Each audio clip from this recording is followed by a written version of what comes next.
El profeta Amós habla en el capítulo 3, o pregunta, versículo 3, ¿andarán dos juntos si no están de acuerdo? Como esto lo estamos haciendo en el contexto del matrimonio, yo creo que esa es una buena pregunta. ¿Cómo es posible que dos personas en un matrimonio, esposo o esposa, puedan caminar juntos de la mano como una sola carne si no se ponen de acuerdo? Y yo creo que muchos matrimonios caminan de esa manera, y como caminan de esa manera genera muchos conflictos.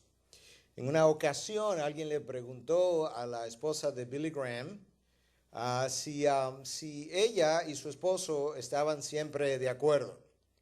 Y su respuesta fue: cielo santo, no. Si lo estuviéramos, uno de los dos sobraría. Y esa es una gran realidad. Si nosotros no necesitamos la opinión del otro, que muchas veces no es exactamente como la nuestra, entonces uno de los dos en la pareja está sobrando. Una de las razones por las que necesitamos otra persona es alguien que nos complemente, nos mejore las ideas, nos haga rendir cuenta a veces con relación a las ideas que tenemos. Y esa es una de las razones para el matrimonio, precisamente. Como el hierro afila el hierro, pues de esa manera el esposo afila a la esposa y viceversa. Decía alguien que si tú quieres dejar a tu matrimonio tal como está, pues nunca tengas un conflicto. Evite los conflictos. En otras palabras, los conflictos no solamente que son parte normal de la cotidianidad, son necesarios. Y son necesarios. Lo que no es necesario es la manera como lo manejamos. Pero los conflictos, los desacuerdos son necesarios de manera que podamos venir a la mesa, discutir las cosas, ver los pros y los contras, y que de una manera más sana, de una manera más bíblica, nosotros podamos llegar a una conclusión más productiva quizás que la que el esposo estaba pensando o que la esposa estaba pensando. Al comenzar la charla yo decía que una de las cosas que necesitamos hacer es diferenciar desacuerdos de conflictos. Y yo, meditando sobre esta charla, me daba cuenta que con frecuencia mi esposa y yo tenemos desacuerdos. ¿Por qué? Porque tenemos personalidades diferentes, culturas de donde venimos diferentes, tenemos trasfondos familiares diferentes, y sobre todo que ella es mujer y yo soy hombre, y ya eso de por sí crea diferencias de percepción de la realidad. Pero honestamente, conflictos reales hace mucho tiempo, por lo menos de mi parte, quizás necesitaría entrar dentro de ella, pero como que hace mucho tiempo que no estamos ahí. Y la razón es que hay una gran diferencia en tener un desacuerdo y tener un conflicto. Un desacuerdo es simplemente una diferencia de opinión entre dos personas. Yo pudiera decir, mira, yo creo que lo más conveniente es que nos vayamos en carro. Y la otra persona decir, bueno, a mí me parece mejor que nos vamos caminando. Y decir uno, bueno, vámonos caminando, está bien, nos fuimos caminando, pero yo todavía continúo pensando que el carro era una mejor opción. Eso no fue un conflicto, eso fue un desacuerdo. Y diferencias de opiniones van a ocurrir continuamente. Ahora, cuando esas diferencias de opiniones pasan a otro plano, es cuando eso se convierte en un conflicto. Y esta es una buena definición de lo que un conflicto es. Es un desacuerdo en el que las personas involucradas perciben, escucha, esto es importante, una amenaza a sus necesidades, a sus intereses o a sus preocupaciones. La palabra clave en el conflicto, aunque nosotros no lo sepamos, es que de alguna manera cuando yo entré en esa discusión o cuando yo entré en esa resolución del problema, hay algo en mí que se siente amenazado, ya sean mis necesidades, mis preocupaciones, mis intereses, mi estatus, mi posición, mi trabajo, mi posición como cabeza de familia, pero algo en mi interior se siente amenazado. Mi cerebro no lo sabe, mi corazón sí. Porque como decimos siempre, y decía el gran filósofo y matemático Pascal, el corazón sabe razones que la razón no sabe. Y cuando el corazón se siente amenazado, el corazón reacciona. La pregunta próxima entonces es, ¿cuáles son o qué tipos de amenazas nosotros sentimos con frecuencia? Bueno, a veces nos sentimos emocionalmente amenazados como que si mi esposo continúa en esa dirección, va a llegar un momento en que yo no voy a tener esposo al lado mío, que sea mi compañía, yo lo voy a perder. Emocionalmente yo comienzo a sentir esa amenaza. Pero puede ser que la amenaza sea física, si el esposo o la esposa es verbalmente agresivo, abusivo, que yo comience a sentir, bueno, si esto se deteriora, esto va a terminar, esta persona me va a terminar pegando. Y ahí comienza entonces ese conflicto interno dentro de mí que eventualmente se traduce en algo externo. En otras ocasiones es un problema de estatus. Si es en la oficina, alguien me puede serruchar el palo en buen dominicano y eso genera un conflicto entre yo y esa persona. Pero en el hogar a veces lo que sentimos es también un conflicto de estatus porque el esposo piensa que la esposa quiere robarle el liderazgo, no le quiere dejar ser cabeza, entonces como que su estatus de líder se ve amenazado. Y en otras ocasiones no es ni la parte emocional, ni física, ni estatus, es la estabilidad. El esposo trabaja mucho, sale mucho de viaje y yo siento que eso le hace daño no solamente a mí, sino a los hijos, a los niños. Y cuando yo comienzo a sentir, los hijos comienzan a rebelarse en ausencia del padre, y cuando yo comienzo a sentir esa inestabilidad en la familia, eso genera un conflicto que eventualmente cuando comenzamos a discutirlo y a decirle, tú no puedes continuar viajando, tú tienes que cambiar de trabajo, ahí comienzan los choques. Entonces nos damos cuenta ahora qué es un conflicto y qué es un desacuerdo.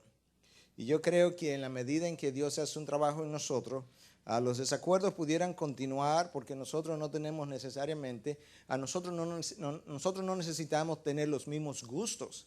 Porque yo me haya convertido en una sola carne con mi esposa no implica que el sabor de chocolate que a mí me gustaba de helado de repente tiene que ser de vainilla. Yo lo que necesito es saber cómo y cuándo me como el de chocolate y tener ella la libertad de comerse el de vainilla y los dos celebrar el helado.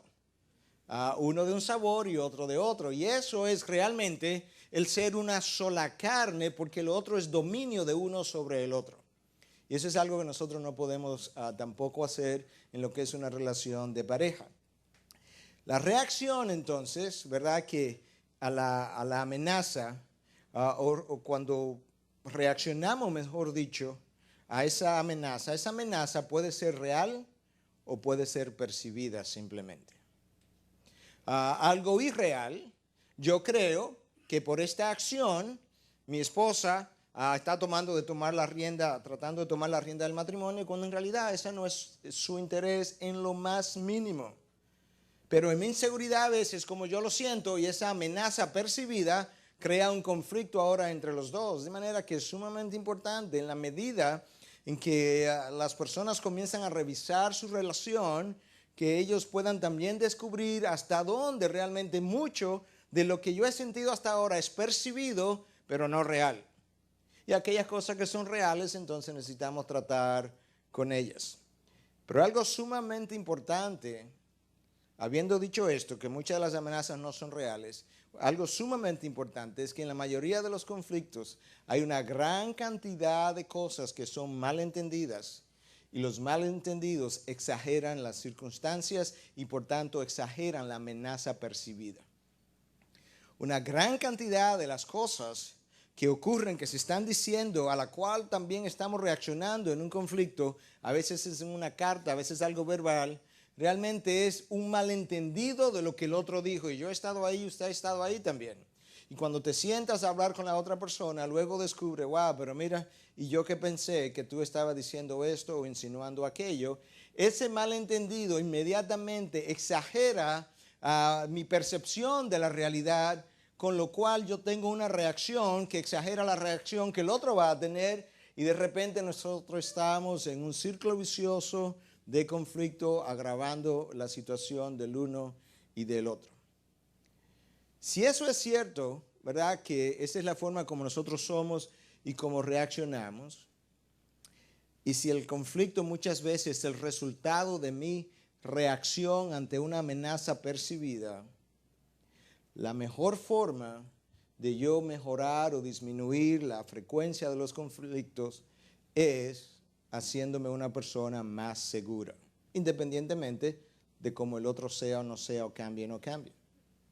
Porque mientras más insegura es la persona, más amenazada se siente con frecuencia y por consiguiente más conflictos genera.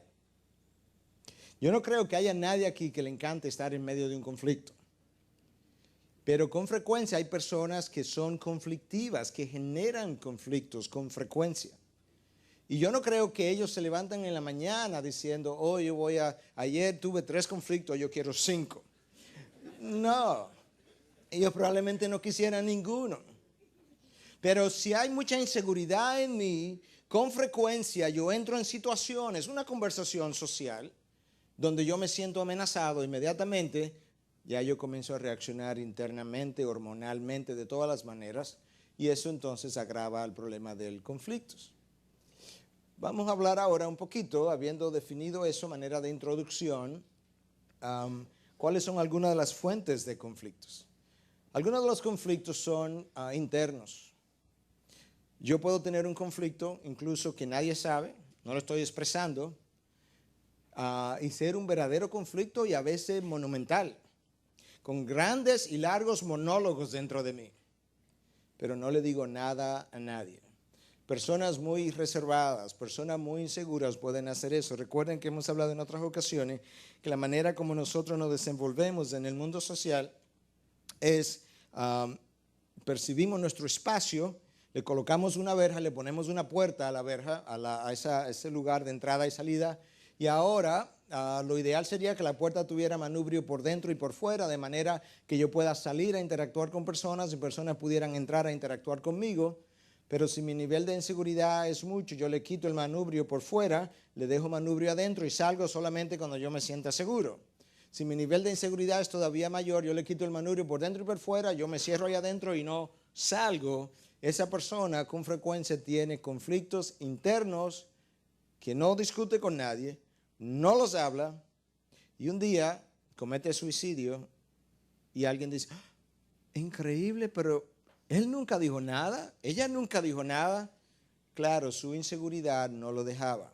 De manera que una vez más, la razón número 1 de los conflictos es mi inseguridad. No es la única, pero en la medida en que yo sano, en la medida en que yo me hago una persona más segura, en esa misma medida, genero menos conflictos y reacciono mucho menos ante situaciones que antes producían un conflicto.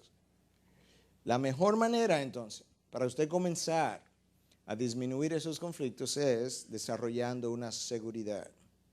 Y esa seguridad no se la va a dar su trabajo, no se la va a dar su matrimonio, no se le va a dar su esposo o su esposa, no se le va a dar la iglesia. Esa seguridad solamente se la puede dar Dios. Mientras mejor es mi relación con Dios, menos serán mis conflictos. Usted necesita mejorar su relación con Dios de tal manera que cuando antes usted se sentía inseguro, ahora no lo estará, porque en su relación con Dios usted ha aprendido a habitar al abrigo del Altísimo y usted ha aprendido a quedar ahí a la sombra del Omnipotente, como dice el Salmo 91, versículo 1 y 2. Y entonces tú podrás decir, el Señor es mi refugio, es mi fortaleza, mi Dios en quien confío. No mi cónyuge, no mi esposa, no el pastor, mi Dios es en quien yo confío. Cuando el esposo se va de viaje, yo pudiera quedarme, usted pudiera quedarse muy preocupada y con pensamientos conflictivos en la mente, porque ¿y quién va a cuidar de él? ¿Y dónde está? Y yo no tengo control. No, usted no tiene el control. Tampoco cuando él sale a las 8 de la mañana para su trabajo, pero Dios tiene el control.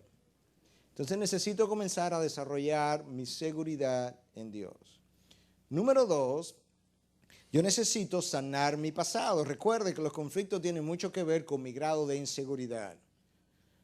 Yo los genero muchas veces, o si no, el otro no lo genera, o si yo no lo genero, quizá el otro lo genera, o yo reacciono ante conflictos que el otro está generando por inseguridades.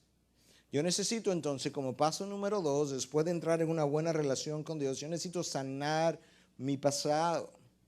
Si yo no sano mi pasado que me ha marcado, tengo esas experiencias en mi memoria que me van a disparar una y otra vez cada vez que situaciones similares aparecen en mi matrimonio, aparecen en mi vida. Aunque el contexto de esto es precisamente el matrimonio, yo he querido desarrollar esto y lo pensé varias veces de una manera incluso general, porque me di cuenta que cuando una pareja se casa, ellos no solamente tienen conflictos entre sí, ellos tienen conflicto con los hijos, ellos tienen conflictos con los suegros. No. Ok. Tienen conflictos con los vecinos a veces. Entonces, nosotros tenemos estilos de conflictos que manejamos de la misma forma, no importa con quién tengamos el conflicto. Cuando hablaba de los conflictos con los suegros, estaba relajando. Esos son creyentes de otra iglesia, no de esta iglesia. Los de esta iglesia no tienen suegros.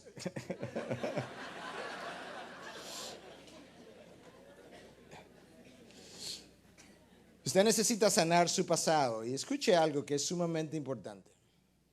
Algo que yo aprendí no hace mucho, este principio, pero tan pronto lo pensé, me di cuenta de la gran verdad que está detrás de esto.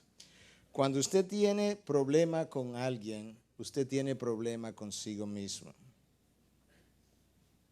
Léalo otra vez, respire profundo y créame, yo he hecho el ejercicio. Mientras menos problemas yo he tenido conmigo mismo, porque Dios ha ido sanando, fortaleciéndome, edificándome, de esa misma forma yo he ido teniendo menos problemas con los demás. Note que mucha gente tuvo problema con Cristo, pero Cristo no tuvo problema con nadie, ni siquiera con los que abusaron verbalmente o físicamente de Él, porque Él no tenía botones que le pudieran apretar. El problema está que cuando yo tengo un problema con alguien, esa persona ha dicho, ha reaccionado de una manera que me apretó un botón y entonces yo reaccioné. Y todos esos botones me los fueron poniendo a lo largo de mi crecimiento. Mis padres, mis amigos, mis experiencias, mis enamorados, quienes tú quieras, me fueron poniendo una serie de botones y yo necesito quitarme ese botón. Como necesito sanar mi pasado, yo quise traer algunas ilustraciones rápidas de cosas que se desarrollan en el pasado y que entonces pudieran servir para ilustrar cómo generan conflictos. Por ejemplo, el orgullo, yo no nazco con eso, aunque yo nazco con un corazón que eventualmente tiene esa propensidad, pero el orgullo es formado en mi casa, en la forma que me estimulan, por las cosas que me dicen y demás, y personas orgullosas se ofenden fácilmente. Eso viene del pasado, yo necesito sanar y desmontar eso.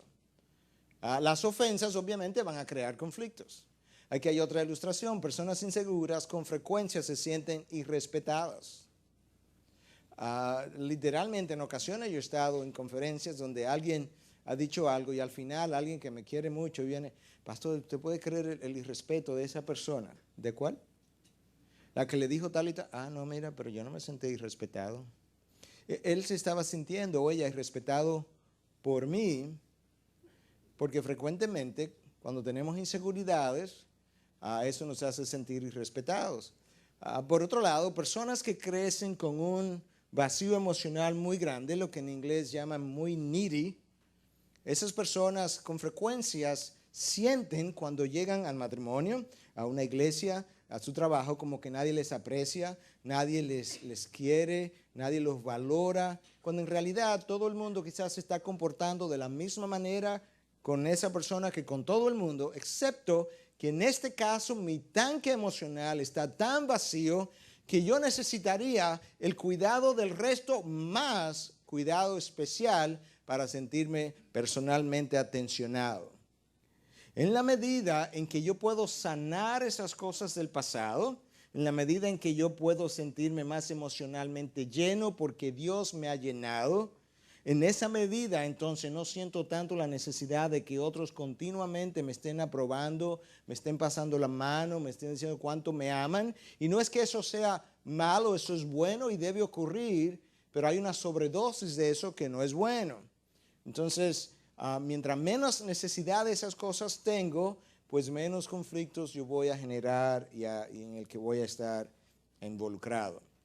Obviamente, nada de esto implica que nosotros no necesitamos a alguien que nos diga que nos ama, que nos aprecia, que nos valora. De eso incluso yo necesito aprender más a decir esas cosas más frecuentemente. Pero todo tiene un límite y tiene una raya.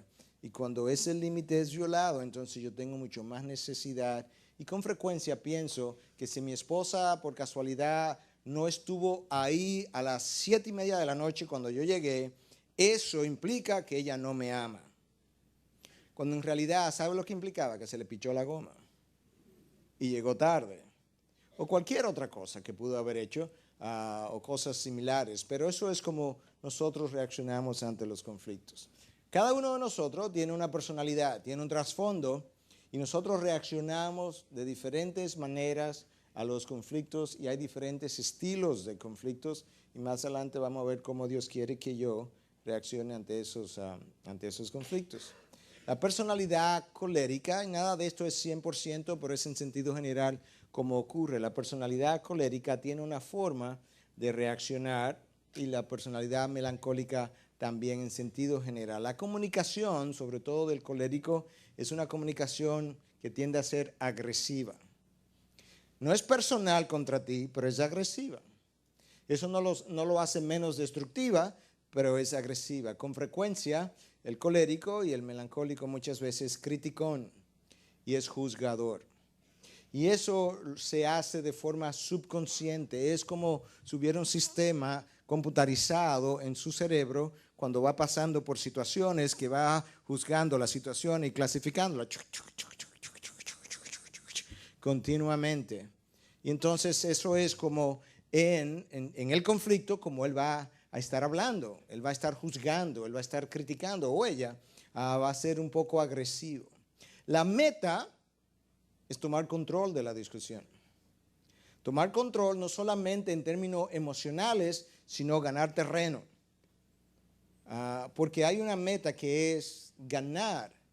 Y lo que motiva todo esto, de nuevo, todas estas cosas son subconscientes, es que muchas veces esta personalidad siente que mis necesidades tienen que ser llenadas y por encima de la de los otros. Obviamente, él no se sienta y dice, mi necesidad necesita ser llenada por encima de la de mi esposa, pero eso es como su corazón siente, y por eso es que pelea por esa situación por encima de la otra para ganar. Con frecuencia, al colérico la ira le cierra la mente, no lo deja razonar, se encierra de una forma que tú dices, pero ¿será posible? Porque es así como la ira es. Los otros temperamentos también se pueden airar, y la ira va a ser lo mismo en los otros, lo único que en este caso es más frecuente, más rápida, se dispara más rápido. La consecuencia entonces es que tiene arranques de ira frecuentes, miedo, resentimiento en el otro. El otro comienza a resentir los arranques de ira. El otro desarrolla miedo a estos exabruptos de ira, y entonces eventualmente ese miedo despierta, y lo que comienza es a resentir todos los años o todo el tiempo que esto ha venido ocurriendo. Hay un estilo de enfrentar el conflicto que es conocido como el estilo acomodador.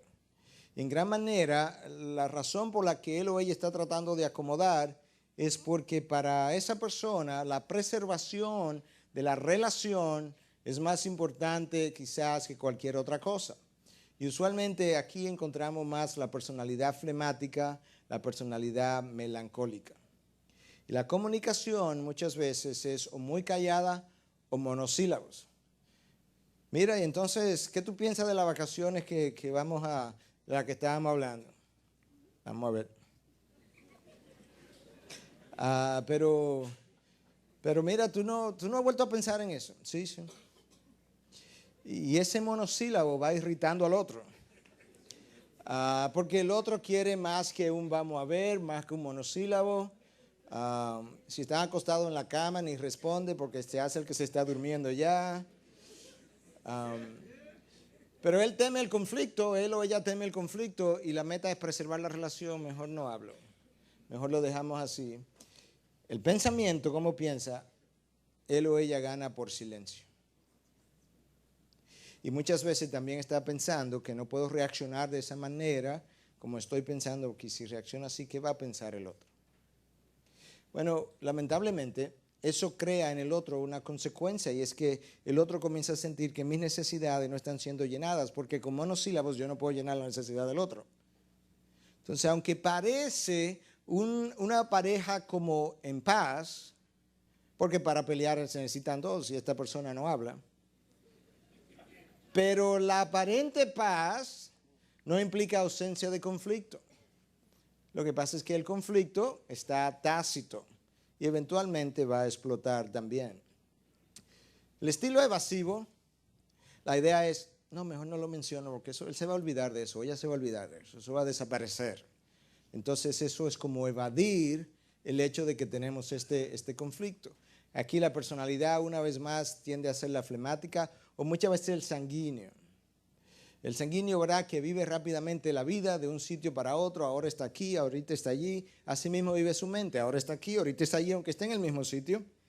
Y de esa manera, bueno, no, ya olvida eso, déjalo, que él se le pasa.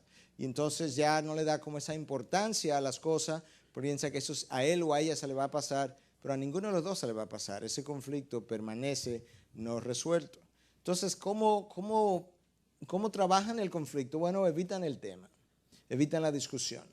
O peor aún, tuercen la verdad.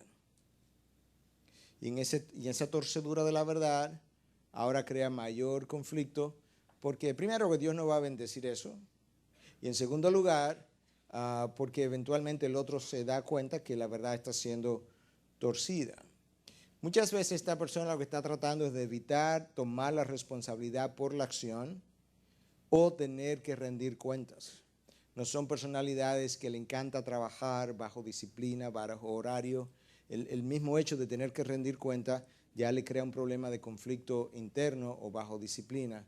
Y su forma de pensar es esa, minimizar los pensamientos, minimizar las consecuencias o las diferencias. No, eso se le va a pasar. Bueno, eso no fue gran cosa. Cuando en realidad quizás fue una gran cosa. O a lo mejor no lo fue, pero si no lo fue para ti, a lo mejor es para el otro y es el otro el que está reaccionando. Pero esa es una de las formas como trabajan. Y lamentablemente esto también tiene consecuencia y muchas veces la consecuencia es culpar al otro o hacerle sentir culpable. Bueno, eso tampoco va a funcionar. Hay un estilo que es adaptable, transigente, más típico de la personalidad melancólica, una comunicación diplomática. No es necesariamente monosílabo, sabe qué decir, mide lo que va a decir, sabe cuándo callar y demás, pero eso necesariamente tampoco va a resolver el problema. Y una vez más, la meta aquí es preservar la relación. Lamentablemente el pensamiento en muchas de estas personas es hacerse el inocente, como que no sabía, ajá, no me diga, yo no sabía, ahora me entero, porque como quien dice, la razón por la que no habíamos hablado de eso, yo no lo había traído a colación, es porque yo no lo sabía.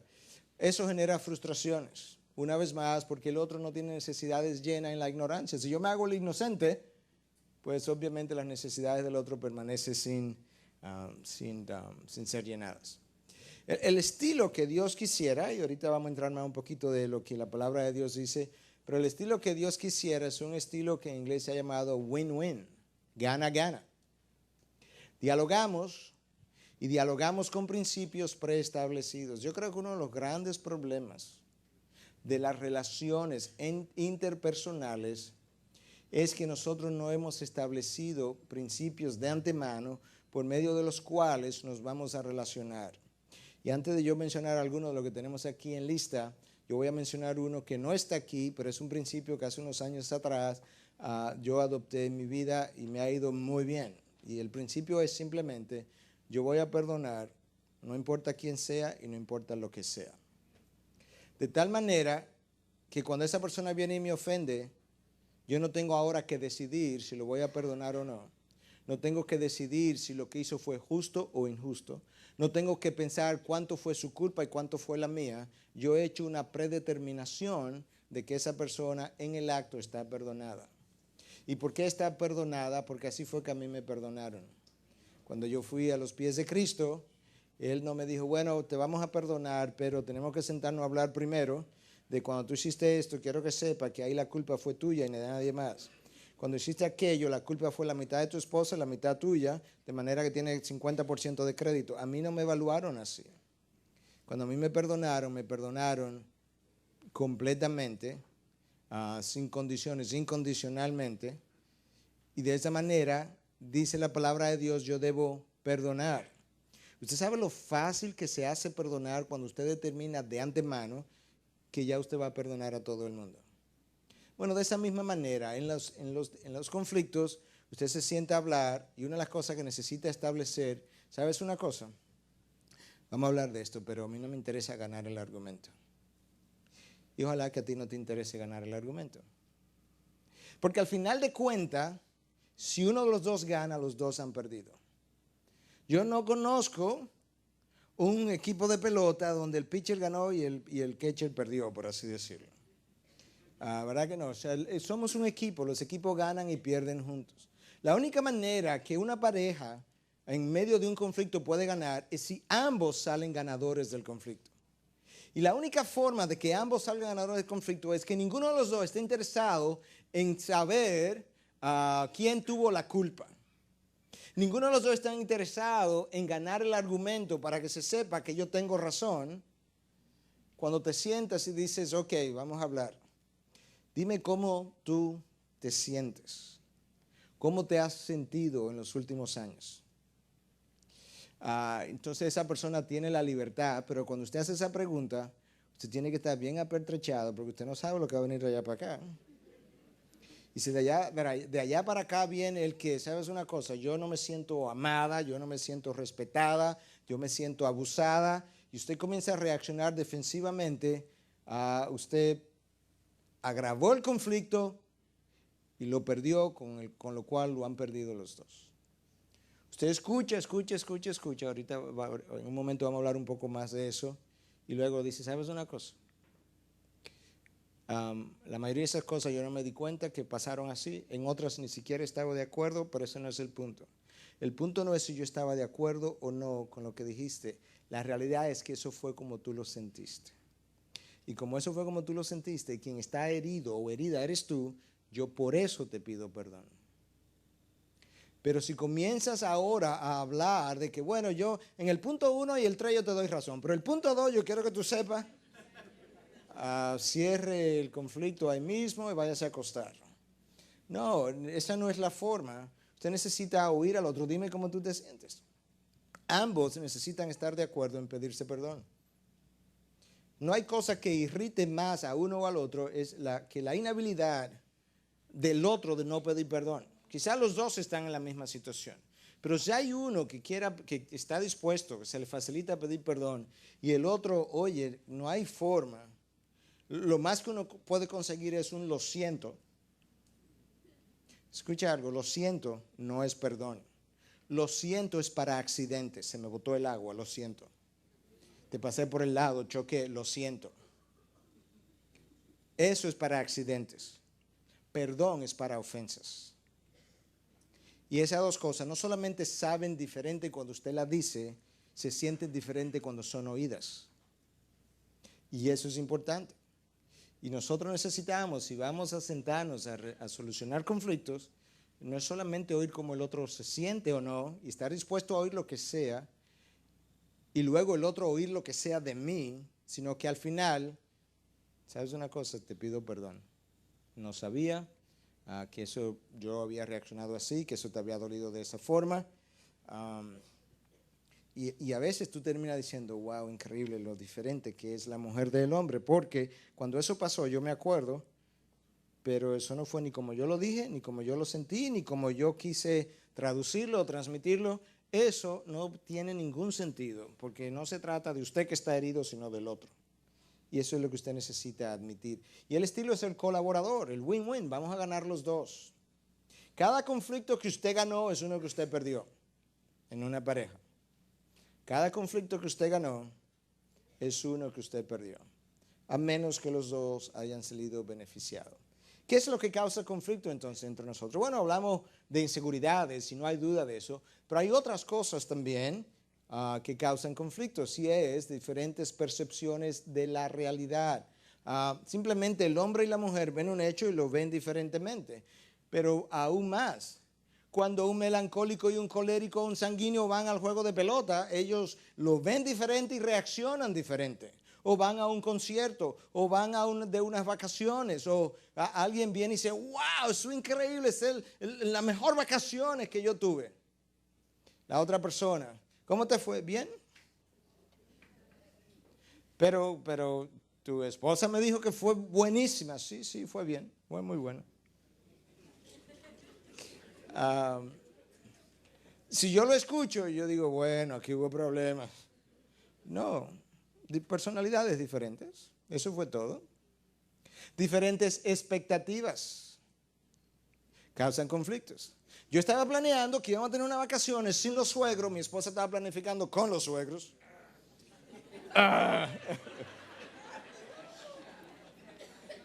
Ups. Diferentes respuestas, o no solamente con los suegros, con los hijos. Uno estaba planificando que estas vacaciones iban a ser sin hijos y la otra persona estaba pensando todo el tiempo que era con hijos. Cuando entra en el conflicto, pero ¿cómo se te ocurre a ti pensar que nos vamos a ir con los hijos? Y la otra persona, ¿y cómo se te ocurre a ti pensar que vamos a dejar los hijos a quienes no vemos tanto porque estamos trabajando? Diferentes expectativas, diferentes respuestas al conflicto. Uno callado, otro que habla mucho, otro con monosílabos. Diferentes metas, diferentes logros. Uno quiere guardar dinero para cuando hay una emergencia, el otro vive la vida y vive gastando y quiere gastar y vivir el día y el aquí y el ahora, disfrutarlo. Diferentes valores, prioridades, crean conflictos. Y dos familias cristianas altamente comprometidas, una puede valorar algo más que la otra y no implicar que la que no lo valora tanto está en pecado. Hay cosas que sí, si es la palabra de Dios, claro que sí. Si es algo como la oración, claro que va a haber una superioridad de una cosa sobre la otra. Pero en otras ocasiones hay gente que le encanta, a una familia le encanta la playa y le encanta irse de picnic, de campamento, y hay otros que la playa no nos hace tilín. Entonces, esta familia que le encanta vivir en la playa, esa gente son unos aburridos, porque mira, no son aburridos, porque ellos disfrutan de otra manera. Pero los esposos, eso está bien cuando son dos familias, cuando tú juntas dos personas, uno que le gusta la playa y la otra no, ya usted sabe el problema que resulta. Diferentes creencias acerca de la vida. Algunos quieren coger la vida medio suave y otros piensan que la vida es una tarea. Diferentes respuestas emocionales al conflicto. También crean diferencias, diferentes formas de llenar las necesidades. Y hemos hablado de eso, uno que quieren muchas palabras de afirmación, otro que se siente más halagado con servicio. Todo eso crea conflictos. Eso nos da a nosotros una idea también de la multiforme creación de Dios. Uno de los grandes problemas que a veces tenemos es que queremos que el otro piense, reaccione, viva, le gusten las cosas como a mí me gusta, y honestamente no debe ser así, porque la naturaleza cuando tú la ves es tan diversa y así es la creación de Dios en el ser humano. Ahora hay cosas inviolables, hay cosas que son blanco o negro en términos de pecado y hay otras que son de preferencias nada más y debe ser así. ¿Por qué? Porque la luz de la luna no es la del sol. ¿Se acuerdan que Pablo hace todo ese argumento en 1 Corintios 15 de esas diferencias en la creación de Dios? Aquí hay un mito. Yo quiero hablar de uno de los mitos en el mundo cristiano acerca de los conflictos. Y es que personas santas no tienen conflictos. ¿Usted no ha leído la Biblia entonces? Porque eso no es verdad. Obviamente, mientras mayor grado de santidad hay, menos probable que haya conflicto y menos intensos serán. Sin embargo, hay un conflicto enorme e intenso en el libro de los Hechos con personas santas. Pablo y Bernabé y Marcos. Recuerda que no es simplemente esa falta de santidad lo que causa los conflictos, es diferencia de valores o percepción de la realidad o la amenaza percibida. Cuando Pablo reacciona como reaccionó, él percibió una amenaza. Este es el texto, yo te lo voy a leer. Hechos 15 del 36 al 40. Después de algunos días, Pablo dijo a Bernabé, volvamos y visitemos a los hermanos en todas las ciudades donde hemos proclamado la palabra del Señor, para ver cómo están. Bernabé quería llevar también con ellos a Juan, llamado Marcos, Pero Pablo consideraba que no debían llevar consigo a quien los había desertado en Panfilia y no los había acompañado en la obra. Ups, aquí hay una amenaza. Marcos es un peligro. A la hora menos esperada se te va y te deja solo en el trabajo. Y cuando Pablo percibe esa amenaza, dice que se produjo un desacuerdo tan grande. Eso es un conflicto. Porque no dice simplemente un desacuerdo tan grande que se separaron el uno del otro. Bernabé tomó consigo a Marcos y se embarcó rumbo a Chipre, mas Pablo escogió a Silas y partió siendo encomendado por los hermanos a la gracia del Señor. Yo me imagino a estos dos hermanos.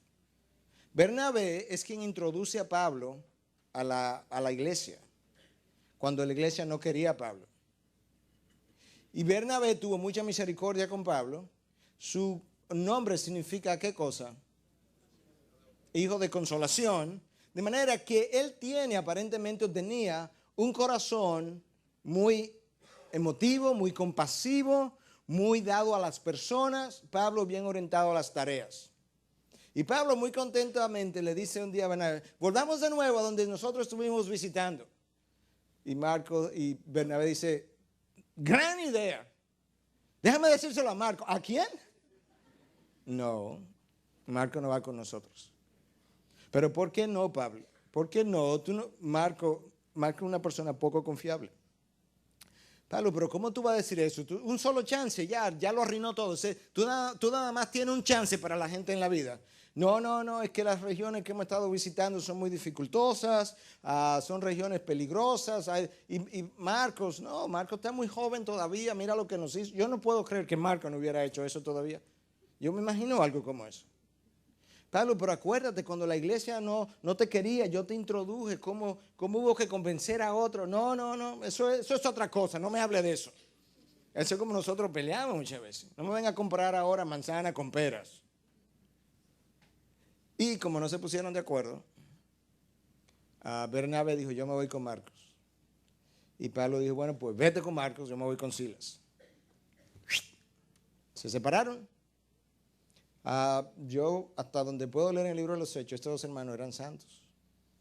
Pero había una diferencia, no de santidad quizás, percepción de la realidad.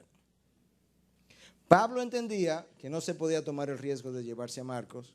Bernabé entendía que valía la pena el riesgo. Y eso es lo que suscita el conflicto. Resultado final es que Silas se convierte en otro gran líder al lado de Pablo y viajan juntos por mucho tiempo. Y Marcos, evidentemente madura, llega a escribir el Evangelio de Marcos. Quizás ninguno de los dos estaba equivocado. Quizás Pablo estaba en lo cierto, vamos a verlo así, de que él no debía ir a ese viaje. Quizás Pablo estaba en lo cierto. Y Bernabé está también en lo cierto de que, ok, si él no va al viaje, pero tampoco lo podemos abandonar, yo sigo trabajando con él. Hasta que él madure. Y ahí los dos hubiesen estado en la posición correcta. Pero te das cuenta que a veces aún personas santas pudieran entrar en conflicto. Ahora ellos no se reconciliaron en ese momento. Y hay una diferencia entre resolver y reconciliar. Resolver y reconciliar son diferentes. Cuando nosotros nos reconciliamos o cuando resolvemos, aunque repita la palabra de nuevo, resolvemos el problema. Ok, Marcos o Bernabé, ¿qué vamos a hacer entonces? Bueno, vete tú con Silas y yo me voy con Marcos. Resolvimos el problema. Pero nos fuimos quizá medio bravos, no estamos reconciliados. Entonces ellos resolvieron el problema, pero no se reconciliaron. Cuando yo resuelvo el problema y me reconcilio, es entonces que hemos buscado una solución y aparte de buscar una solución, hemos quedado amistosamente o hemos quedado en armonía, tanto como cuando antes de comenzar el conflicto. Eso es reconciliación. Dios no está buscando resolver el problema. Dios está buscando resolver el problema y terminar reconciliado todo el tiempo. Y las parejas muchas veces resuelven el problema del hijo, de quién lo va a llevar, de quién lo va a traer, de en qué colegio lo vamos a poner. Resolvimos el problema, lo inscribimos, pero estamos peleados. Y si hicimos eso, no hemos hecho nada porque nosotros no nos hemos reconciliado y seguimos en pecado. Mira cómo sabemos que Pablo y Marcos se reconciliaron y Bernabé. Gálatas 2:9, y al reconocer la gracia que se me había dado, Jacobo, Pedro y Juan, que eran considerados como columnas, nos dieron a mí y a Bernabé la diestra de compañerismo para que nosotros fuéramos a los gentiles y ellos a los de la circuncisión. Pablo regresa después de 3 años de estar en el desierto de Arabia, va donde estas personas que eran consideradas columnas de la iglesia, Jacobo, Pedro y Juan, le presenta qué es lo que Dios le ha enseñado, le dice, mira, Dios me está llamando a los gentiles, pero él va con Bernabé, la persona con quien él había peleado. Ahí están reconciliados. Más adelante incluso, en 2 de Timoteo 4:11, Pablo dice, solo Lucas está conmigo, toma a Marcos y tráemelo contigo porque me es útil para el ministerio. La persona que él había desechado en un momento dado, quizás por inexperiencia, por su juventud, por poca valentía, por lo que tú quieras, es la persona que él ahora está pidiendo que se lo traigan porque le era útil para el ministerio. Ahí hubo entonces reconciliación. Lo que nosotros necesitamos no es resolver, simplemente encontrar una respuesta. Nosotros necesitamos encontrar una respuesta y quedar reconciliados. Hemos estado insistiendo, y creo que Fausto hablaba un poquito de eso en la introducción, cuando la pareja está irreconciliada, hay una sola persona que está contenta y es Satanás que nos está observando. Cuando nosotros estamos irreconciliados y estamos caminando como pareja, estamos caminando en territorio enemigo todo el tiempo. Y no importa si la irreconciliación tiene que ver con falta de perdón y resentimiento, pero aún con diferencias de opiniones que nos mantienen caminando, uno en una dirección y otro en otra. Eso no es una sola carne, eso no es el diseño de Dios, eso tendría consecuencias, obviamente. Solamente Dios respalda su diseño y su diseño es una sola carne. Bueno, habiendo dicho todo eso, entonces, ¿cómo vamos a resolver los conflictos? Bueno, depende con quién tú estés peleando. Si tú estás con un colérico, quizás vas a tener que resolverlo de una forma diferente a si estás con otra personalidad. Recuerde que el colérico está tratando de ganar control en la conversación. Si usted le interrumpe, si usted vuelve y lo interrumpe, porque tan pronto usted le interrumpe, alguien está tomando el control de la conversación, no le interrumpa. Déjelo hablar todo lo que tenga que hablar hasta que se le seque la saliva. Luego usted habla. Obviamente no todo puede ser negativo acerca de quien sea. Si hay algo positivo, afírmelo. ¿Sabes una cosa? Lo que decías al principio de cómo valoras a lo mejor el matrimonio, eso me agradó mucho.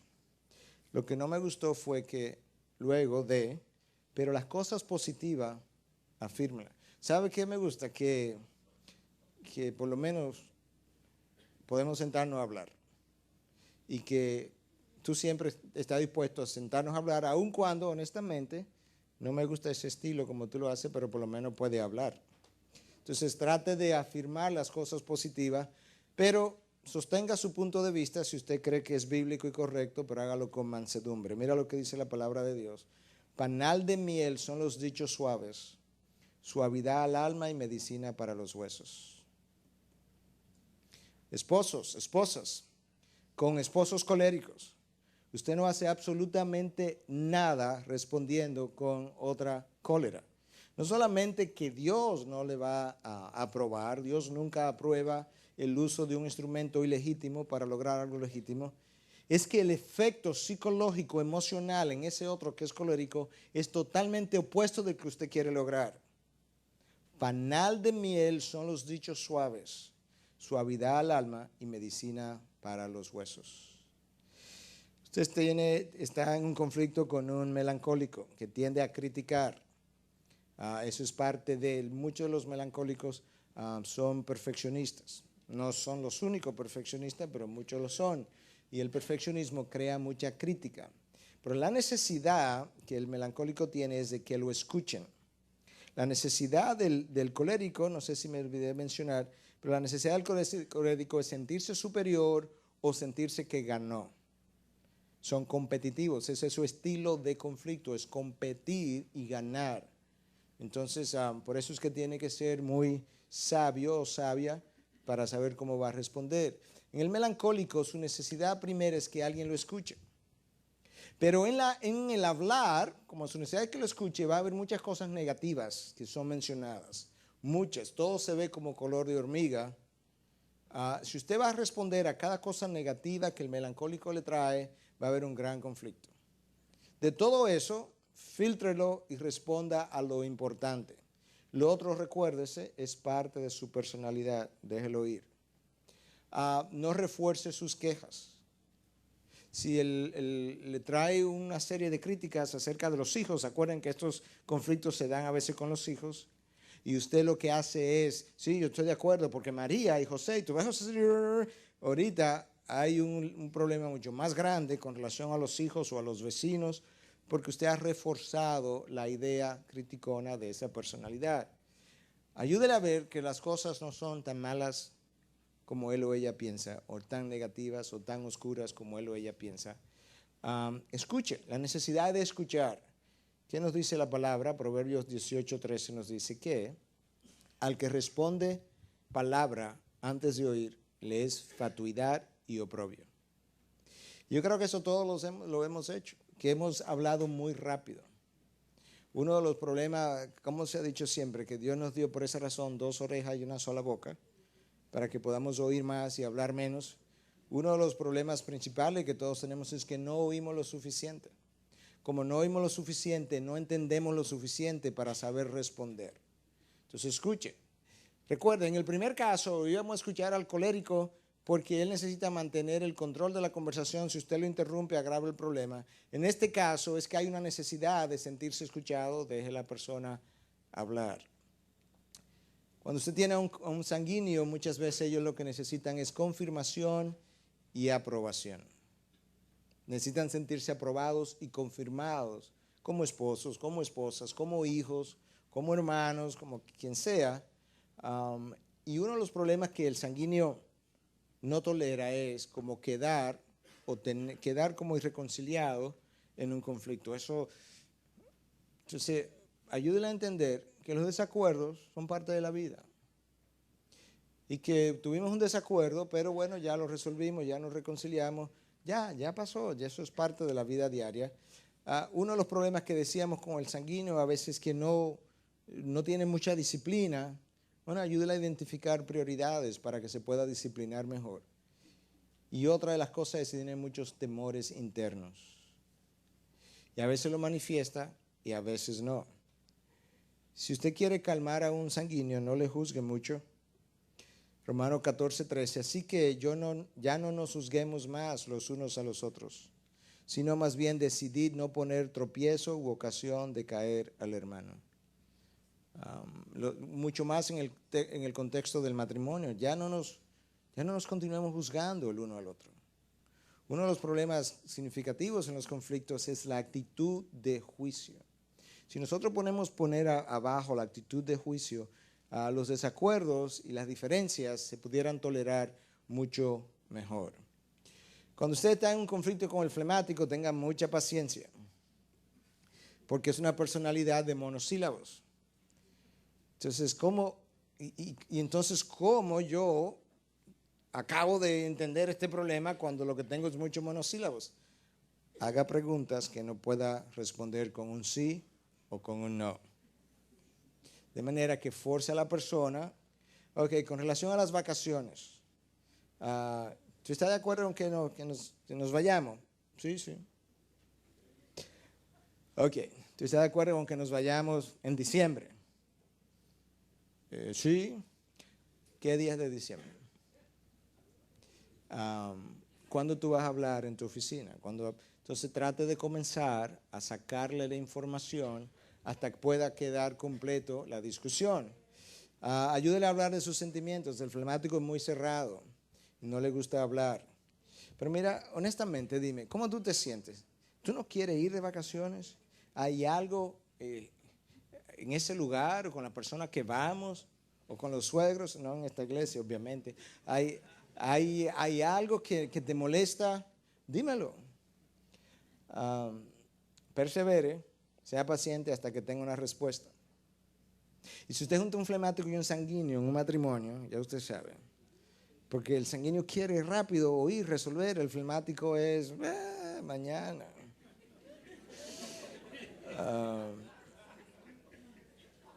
Pero si usted quiere tener una buena discusión, evite criticar al flemático. Porque entonces si usted tiene una persona cerrada y lo que era monosílabo ahora es silencio. No lo critique. Con larga paciencia se aplaca al flemático, no, al príncipe, perdón. Y la lengua blanda quebranta los huesos. Tenga paciencia. ¿Sabes una cosa? Usted se casó con esa persona. Y usted está casada para siempre con esa persona. No comience a darle rienda suelta a la mente. Yo no sé para qué yo me casé. Y si yo lo hubiera sabido, no me hubiera casado. Para eso me quedo soltera. Pero yo no necesito a esta persona. Total, yo soy quien lo resuelvo todo. Usted está, nada de eso, esos son los monólogos que hacemos, nada de eso conlleva a nada. Ok, ¿cuáles son las actitudes entonces cuando entramos en el conflicto y en la discusión que vamos a tener? Lo primero es que nosotros necesitamos ser humildes. Filipenses 2:3, nada hagáis por contienda, por vanagloria, antes bien con humildad, estimando cada uno a los demás como superiores a él mismo. Imagínate, en el contexto del matrimonio, que todos fuéramos capaces de hacer eso. Que pudiéramos considerar al otro como superior a nosotros mismos. Vamos a salir a comer después de la iglesia el domingo. ¿Okay? Esposo y esposa. ¿Para dónde vamos? Que yo quiero comida china. Comida china, no, yo quiero mexicana. Pero que siempre vamos a la mexicana. ¿Y quién tolera la comida china? Eso no es conforme a este pasaje. ¿A dónde tú quieres comida mexicana y tú comida china? ¿A dónde vamos? Donde tú quieras. ¿Y tú? No, donde tú quieras.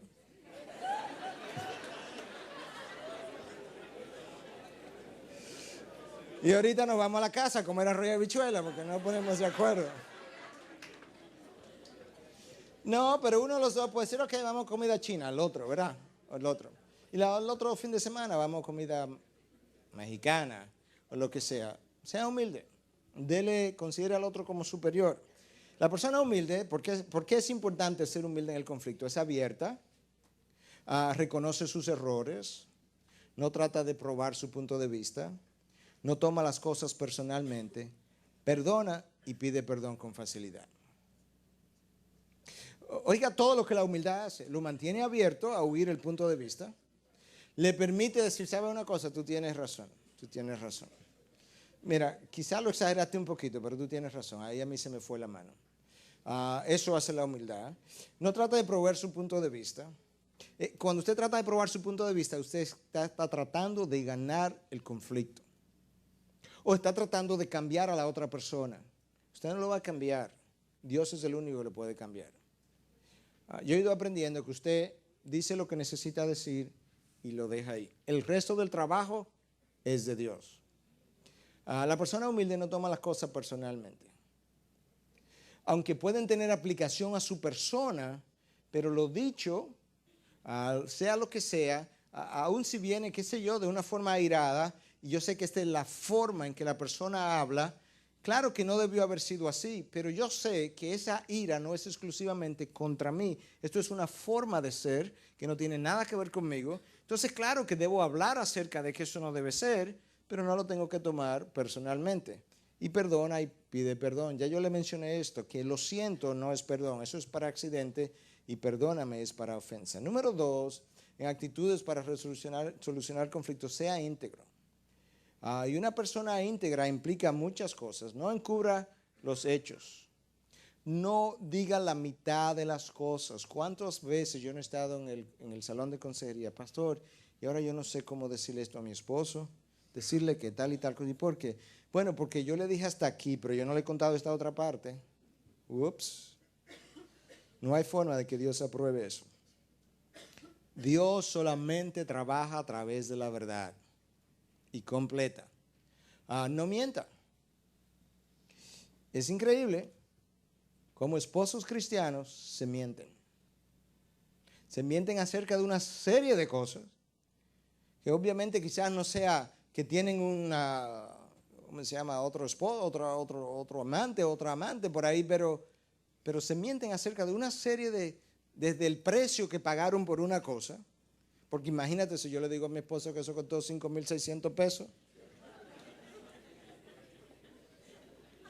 Y luego cuando le decimos que costó 3,600, pero el esposo llega al otro día, esa noche, me arrodillo y le digo, Señor, que mi esposo no tenga una reacción cuando yo le diga, y el Señor allá arriba diciendo, que donde tú le digas que esa es mentira.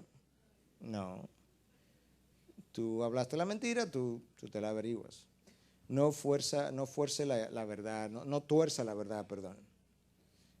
Muchas veces lo que estamos tratando de evitar es que el otro reaccione de una manera y pensando que si se lo digo así va a reaccionar, le tuerzo la verdad.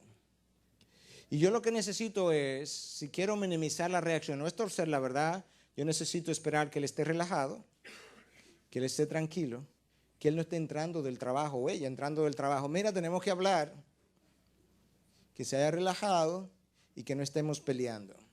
Entonces, en ese contexto que estamos bien este fin de semana, esta noche, mira, fulano, yo quisiera hablar una cosa contigo. Y entonces, ahora usted puede minimizar la reacción, pero no minimice, tuerza, encubra la verdad. Sea vulnerable. La persona vulnerable admite sus errores, admite sus debilidades, admite sus incapacidades. Mira, tal cosa es cierto, es que yo no soy muy bueno en eso, ¿no? Bueno, es que tú no eres muy buena administradora. Tú tienes razón. Sí, pues toma el dinero, administralo tú. Es más, ¡boom! Ahí va la chequera, todo. ¡Boom! ¡Boom! No, es verdad, yo no soy muy buena administradora. Si tú quieres, hazlo tú, pero yo no lo sé hacer muy bien. O tú no eres un buen administrador. A ti todo se te olvida. Sí, como que a ti nunca se te ha olvidado nada. O sea, una cosa, es verdad, yo tiendo a ser así olvidadizo. Haz un favor y llame a fulana, a mi secretaria, a media mañana para que ella me lo acuerde. Etcétera, etcétera, etcétera. O sea, esa es la forma como usted puede minimizar su conflicto. Sea vulnerable, sepa admitir en lo que usted es bueno y en lo que no es. Confíe en Dios. No hay forma en que usted pueda solucionar ciertos conflictos sin confiar en Dios.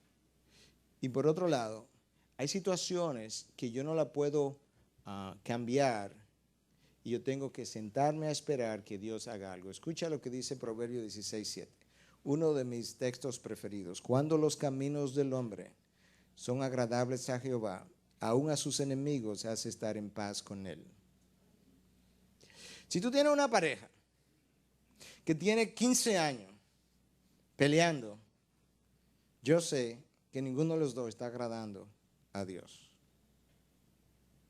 Y como yo lo veo, aunque parezca una exageración, yo estoy convencido de eso, es que no hay forma de que uno de los dos agrade a Dios y que Dios no haga que su enemigo, su esposo o esposa, esté en paz con él a los 6 meses, al año y medio, a los 2 años, no sé qué tiempo. Pero 15 años de pelea son 15 años de personas que no están agradando a Dios. Entonces, cuando usted esté en medio de un conflicto, que usted entienda, usted ha hecho todo lo que puede hacer, que casi nunca es así, pero cuando usted entienda que ha hecho todo lo que puede hacer y ya no sé qué más hacer, dedíquese a complacer y a agradar a Dios en todo. Y Dios sabrá establecer la paz entre usted y esa otra persona. Oye lo que dice Santiago también, 1, 5 al 8. Si alguno de vosotros tiene falta de sabiduría, pídala a Dios, el cual da a todos abundantemente y sin reproche, y le será dada. Pero pida con fe. Recuerde que aquí lo que le estoy diciendo es confía en Dios. Pida con fe, no dudando nada, por el que duda es semejante a la onda del mar, que es arrastrada por el viento y echado de una parte a otra. No piense pues, quien tal haga, que recibirá cosa alguna del Señor. El hombre de doble ánimo es inconstante en todos sus caminos.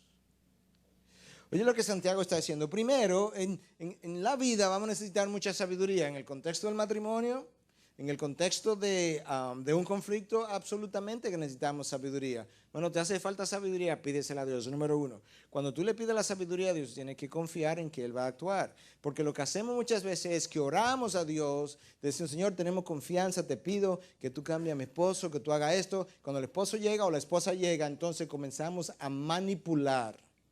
Comenzamos a manipular la situación de tal manera que ocurra lo que yo quiero que ocurra, cuando al mismo tiempo yo le estoy pidiendo a Dios que lo haga. Y eso no puede ser. Nosotros somos expertos en manipulación. Y tenemos múltiples formas de hacer eso. A veces manipulamos emocionalmente, haciendo sentir culpable al otro. A veces manipulamos haciendo al otro sentirse como que no está llenando mi necesidad. Es una serie de artimañas. Y al mismo tiempo le estoy pidiendo a Dios que sea Él quien haga lo que yo quiero que se haga. Una de dos, o Dios o nosotros.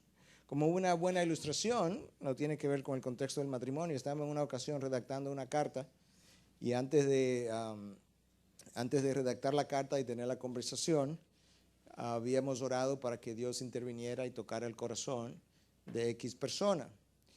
Cuando estábamos en la discusión, alguien sugiere que si le ponemos a la carta con copia a fulano, porque si le ponemos con copia a fulano, eso puede ser que haga reaccionar a la persona que va a leer la carta más rápidamente.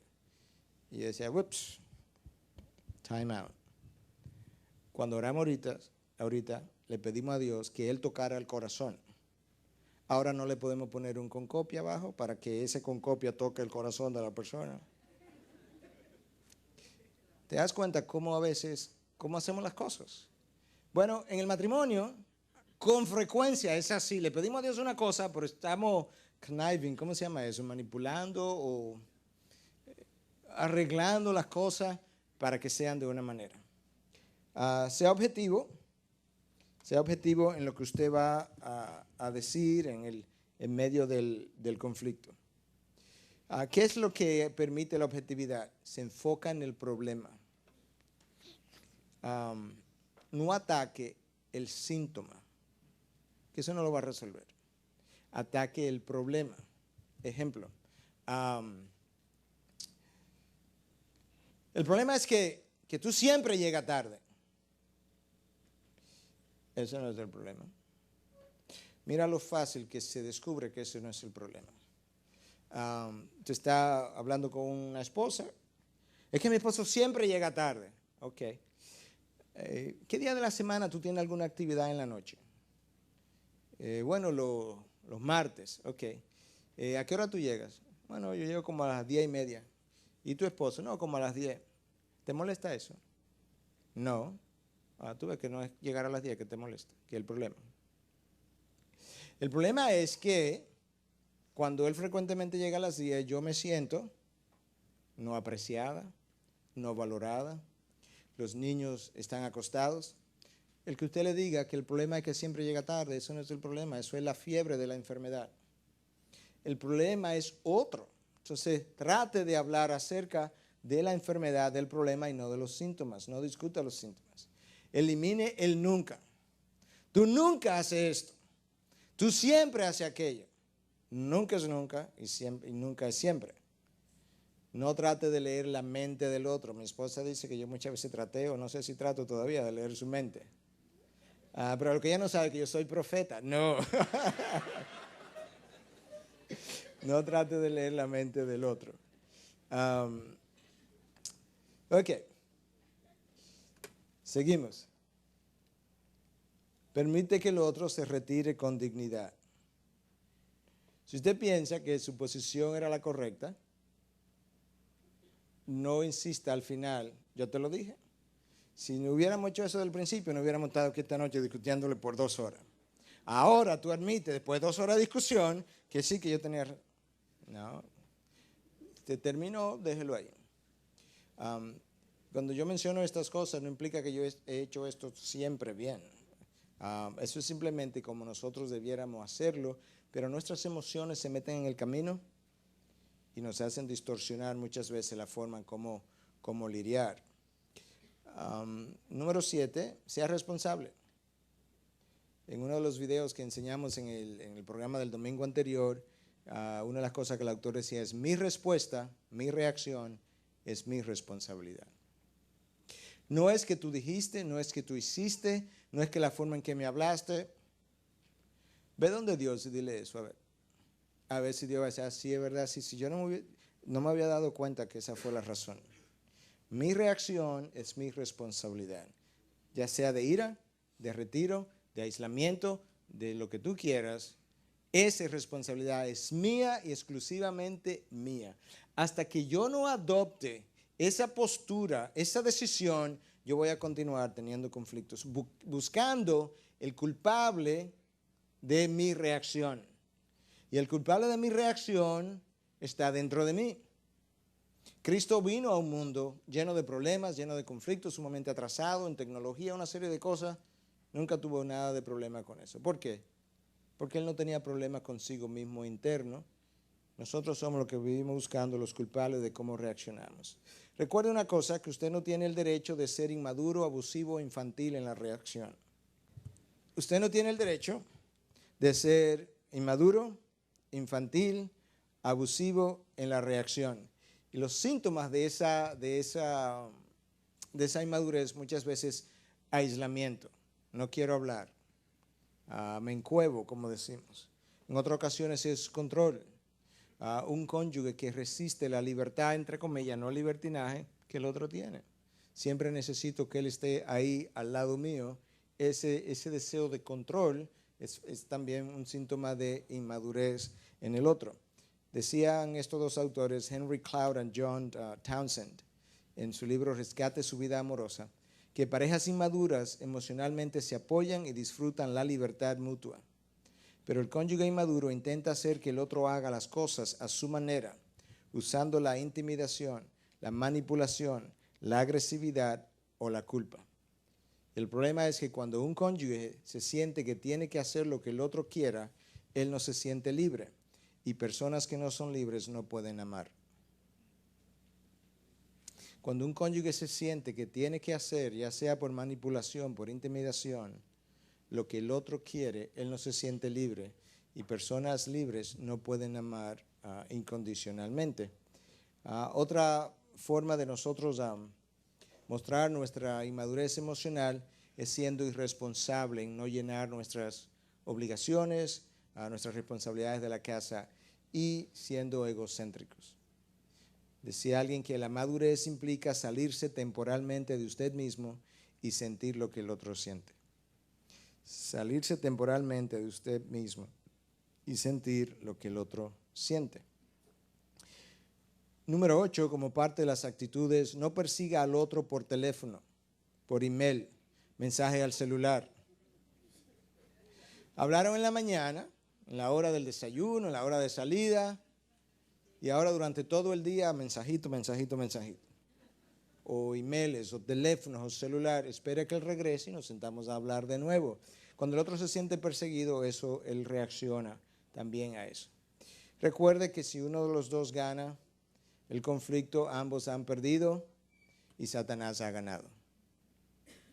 Si uno de los dos gana, ambos han perdido y Satanás ha ganado. Ahora escuche una cosa: cuando tenemos conflictos, Dios usa los conflictos.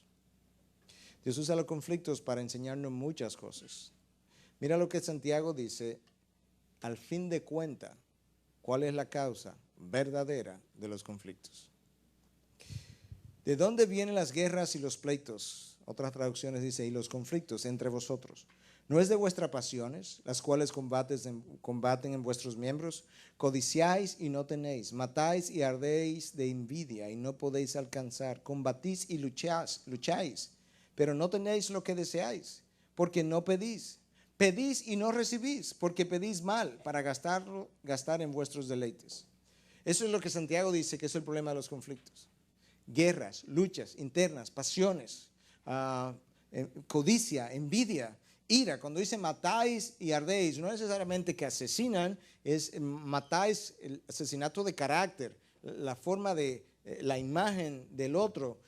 Combatís y no tenéis. ¿Por qué? Porque todo eso viene de pasiones en nosotros y eso genera conflicto.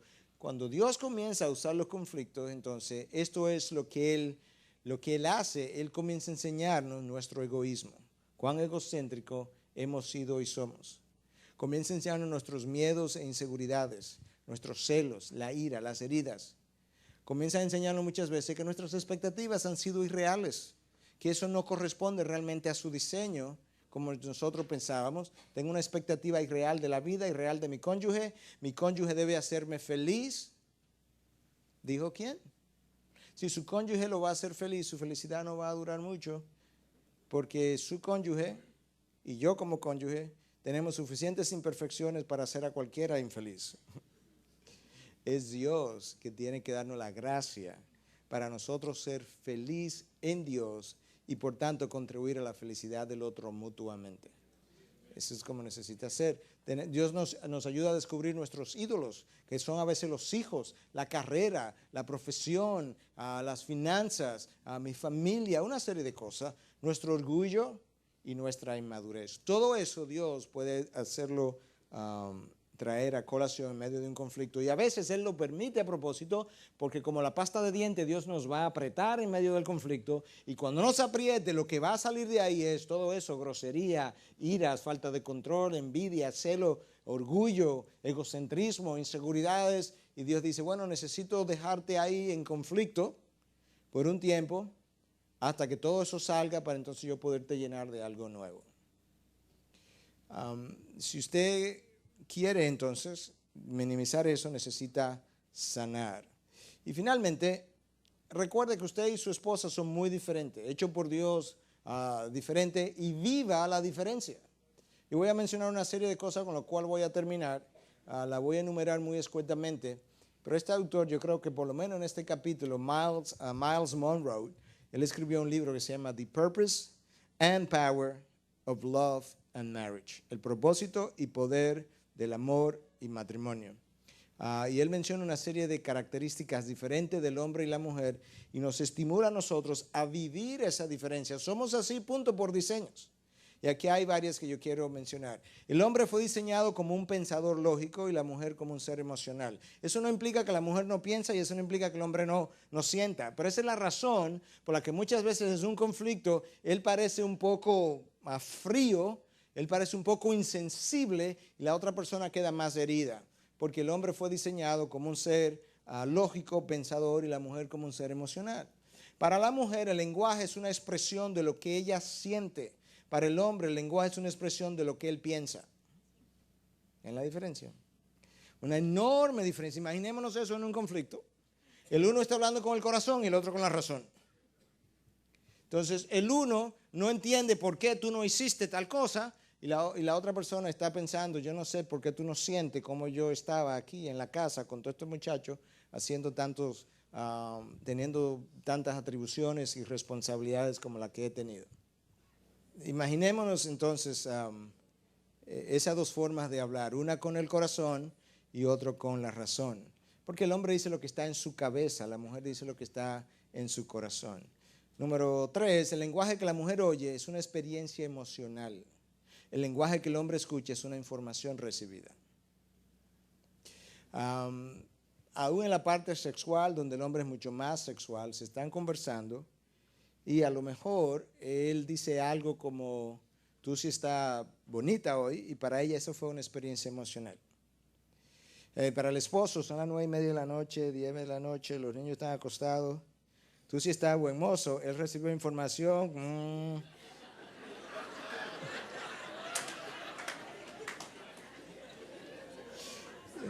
¿Se da cuenta de las diferencias? Las mujeres toman todo personalmente, los hombres de manera impersonal. Sentido general, una vez más, no siempre tiene que ser así. El lenguaje de la mujer, las mujeres están interesadas en los detalles, los hombres en los principios. Entonces a veces nosotros contamos muy general y la esposa quiere algo más detallado.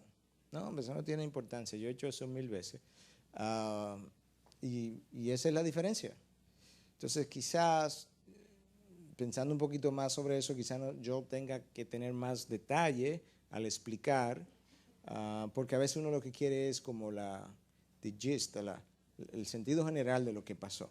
La mente del hombre funciona como un archivo y la de la mujer como una computadora. ¿Qué significa eso?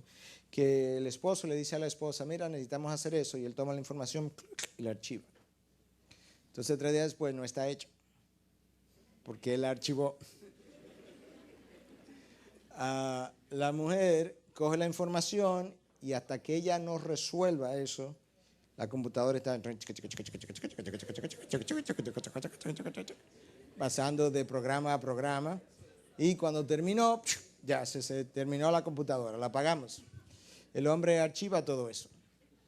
Para la mujer la casa es una extensión de su personalidad. Para el hombre su trabajo es una extensión de su personalidad. Entonces ahí vemos nosotros otra diferencia. Las mujeres, por un lado, tienden a sentirse culpables en medio de los conflictos. Los hombres tienden a sentirse resentidos. Otra diferencia entre uno y el otro. Por otro lado, las mujeres tienden a involucrarse más fácilmente que los hombres, y los hombres tienden a ser un poco más cautelosos. Si van a ver una casa, la mujer está más presta. Dice, ay, vamos a comprarla, qué linda, qué bonita.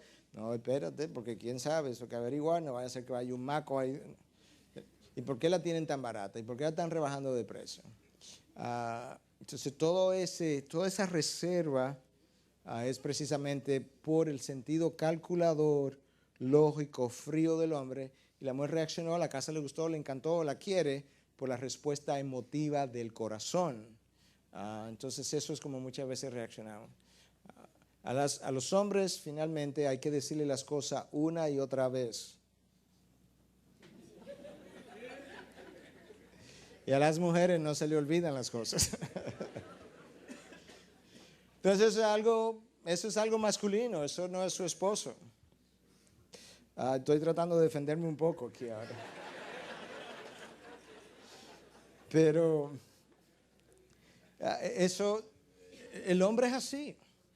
Entonces, cuando él haya que decirle las cosas 3 o 4 veces, no implica una falta de apreciación, de valor o de amor hacia usted como mujer. Es que a él siempre hay que decirle las cosas 3 y 4 veces. Y la mujer no, la mujer nunca olvida las cosas. Tú nada más tienes que decírselo una vez y ella lo recordará para toda la vida. Y esa es la razón por la que en los conflictos se vuelven históricas, porque más nunca se le olvidó eso que se le dijo. Nosotros archivamos mucho y lo archivamos por lo siguiente. No digo con esto que está bien, pero eso es como que ahora mismo eso no tiene la importancia de esto que yo estoy haciendo. Entonces, cuando yo crea que ya todo esto que estaba haciendo, lo importante, que a lo mejor lo valoricé erróneamente, pero eso ya yo resolví lo importante, entonces yo saco del archivo y lo hago. Porque en ese momento me iba a interrumpir y como somos más orientados a las tareas, entonces como me iba a interrumpir lo que estaba haciendo, eso yo lo archivé. Y por eso es que tienen que decirlo una y otra vez. Ahora, usted se puede pasar toda la vida peleando en contra de ese diseño. Caído, recuerde que es un diseño masculino caído y es un diseño femenino caído. Nos podemos pasar toda la vida peleando contra ese diseño caído, pero ese es el diseño. O podemos vivir la diferencia y podemos relajar. Si podemos reírnos aquí de que a nosotros hay que decirnos las cosas varias veces o de que las mujeres nunca olvidan las cosas, ¿por qué no nos podemos reír en el matrimonio entonces? Por eso es que yo espero estar aquí para decir las cosas. No, relajando, pero...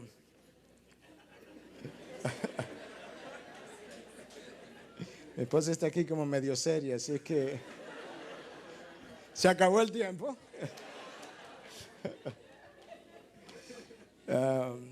Tenía mucho más que decir, pero no quería problemas con mi esposa. No, la realidad es que somos diferentes, nuestras diferencias crean conflictos, pero nosotros necesitamos ser una persona más sana, más madura, más confiada en Dios para tener menos conflictos. Realmente esa es la solución, más santa, más sana emocionalmente, más lleno emocionalmente, más confiado en Dios, y los conflictos y las intensidades y las frecuencias disminuirán significativamente. Tenemos los dos que buscar eso.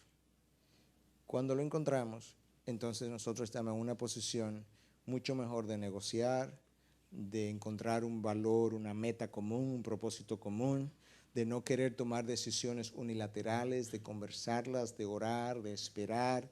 Todo eso requiere madurez. Y cuando surgen los conflictos, recordar que no se trata de quién es la culpa, a quién va a ganar, quién lo comenzó, quién terminará con la mano arriba y el otro con la mano abajo, que usted no puede ganar el conflicto y que el matrimonio haya ganado. Necesitamos buscar respuestas donde ambos ganemos, y eso solamente lo puede conseguir el Espíritu de Dios trabajando en nosotros. ¿Andarán dos juntos si no están de acuerdo?